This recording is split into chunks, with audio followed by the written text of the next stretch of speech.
tip of the day when it comes to training your bird dogs.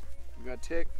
You got a tick? Nope, just a soft little dog. Oh, this is Red Boy. Come on, come here. Oh, what do I got? Ah, goodness, what's on me? Oh. Tip number one. Not everybody can do this. I barely was able to do this. Probably shouldn't have done it. But if you have the resources, you will never, ever, ever regret getting your dogs professionally trained. Everybody thinks they have the time and the ability to get out and train their dogs, but they don't. So if you have the ability and the resources, nobody will train your dog like a professional will train your dog. Let me rephrase this. Everybody thinks they have the time and the ability. Most people lack the time. Almost everybody lacks the ability. I'm not a professional bird dog trainer.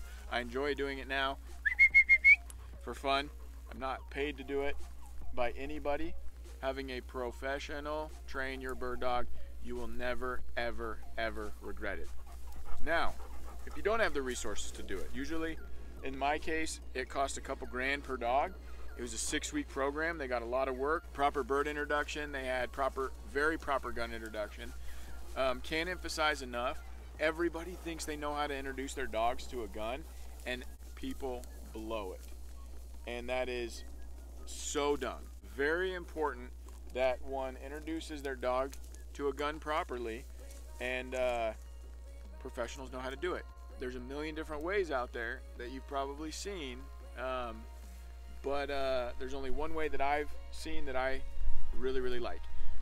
You can do this without the use of a professional, and it can get pretty weird, but have something that your dog is very driven after.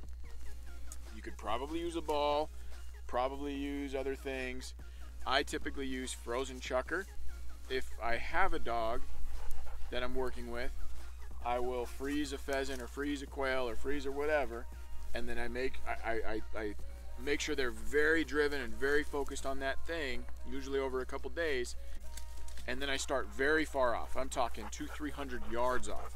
It requires a couple people. I'll have that bird attached to a string usually. It sounds pretty redneck, but what I'll do is I'll have that person running and having the dog chase that bird, so their focus is 100% on the bird or on something that's driving them, and then boom, off in the distance. Whoever is shooting, make sure that you are very honed in on what that dog is doing and that dog's reaction. If there's no reaction, and if the dog is still focused and chasing, scoot in a little bit.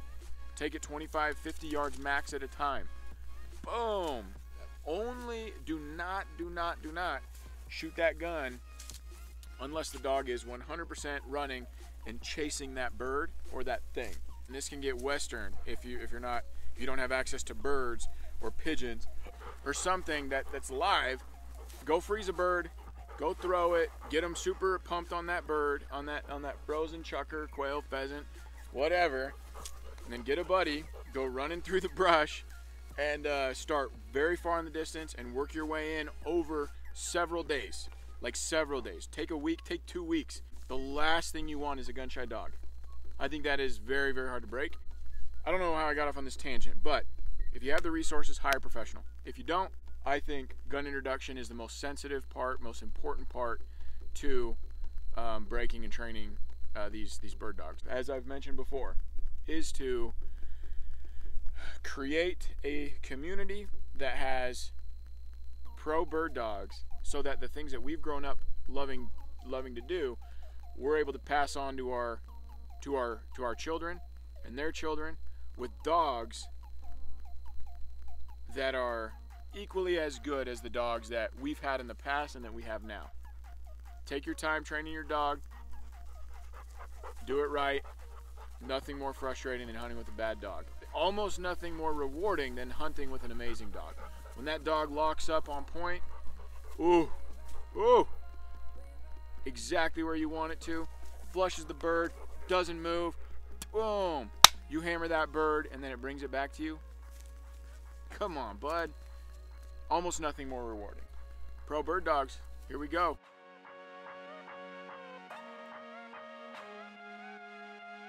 Bye.